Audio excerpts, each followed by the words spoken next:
Hey guys, we're just going to do a quick walkthrough of the Toyota RAV4 from the interior. We're going to give you a driver's perspective of what the car is like.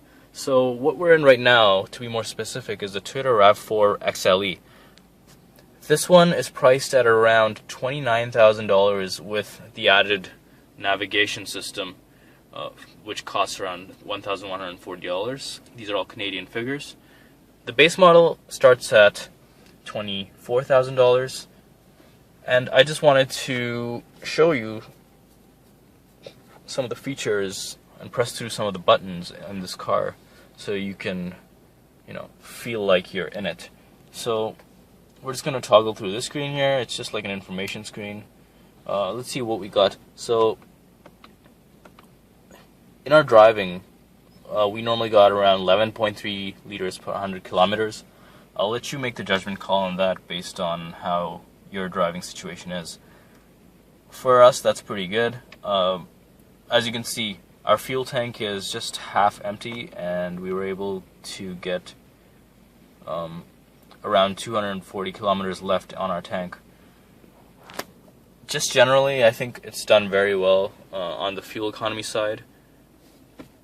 One thing that I have to mention is that it is on eco mode.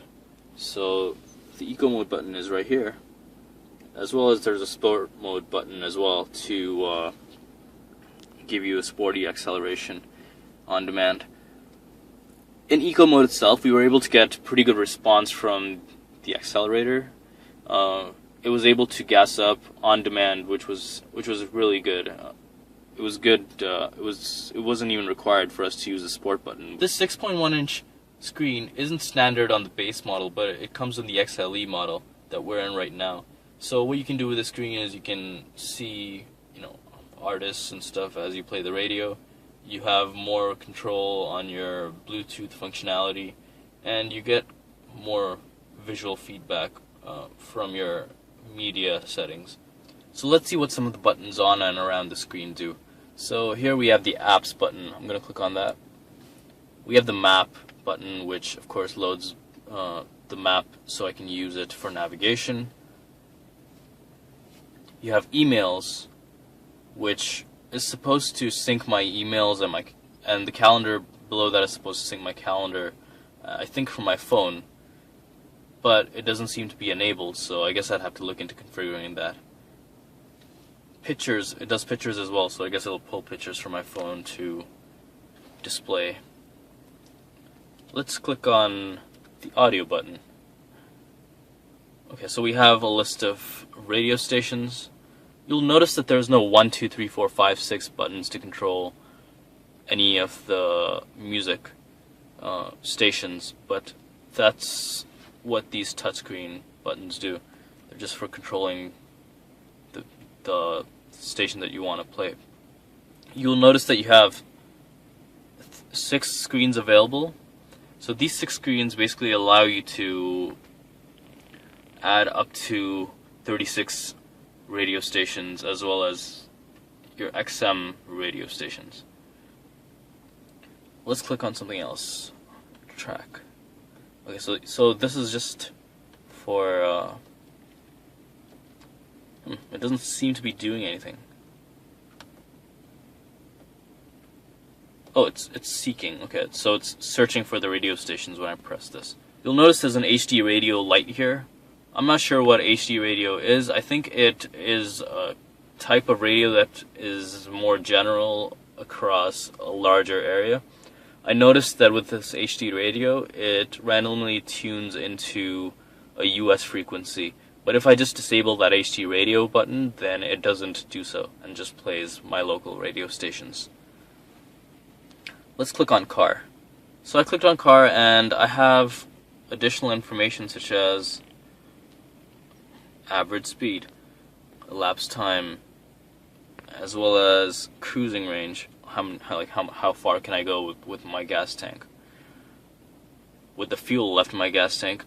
So let's click on history over here. You have a trip-by-trip view of how you've been using your fuel and how efficient you've been driving. Back to trip information.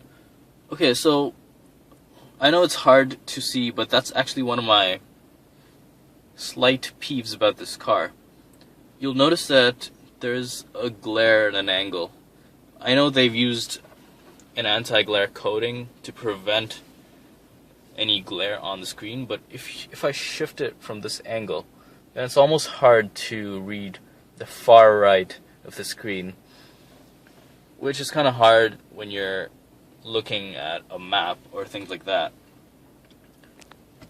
It might take some getting used to, but it's just one of the things I wish they had made better. Everything else on this car is very well designed. Of course, it is what it is. It is a people mover built for families, and it serves that purpose very well.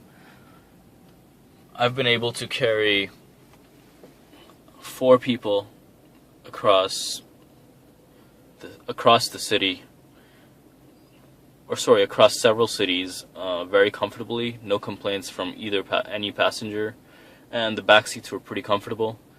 We were able to load in 4 suitcases at the back, and these are 4 huge suitcases, and still have enough room to add more stuff. So from a practical standpoint, it is perfect to have this, and I'm sure it'll give a decent resale value when that time comes. Aside from the small things that I mentioned, here's another thing that I would like to point out. This material over here, I don't like it. If I move my hand on it, if I move my arm on it when I'm driving, it kind of chafes against my arm, and it is something that I wish I could cover up, but I don't know if it's something that I might have to get used to if I have this vehicle over a longer period of time. Subscribe to our channel for more great videos on upcoming cars that have just been released.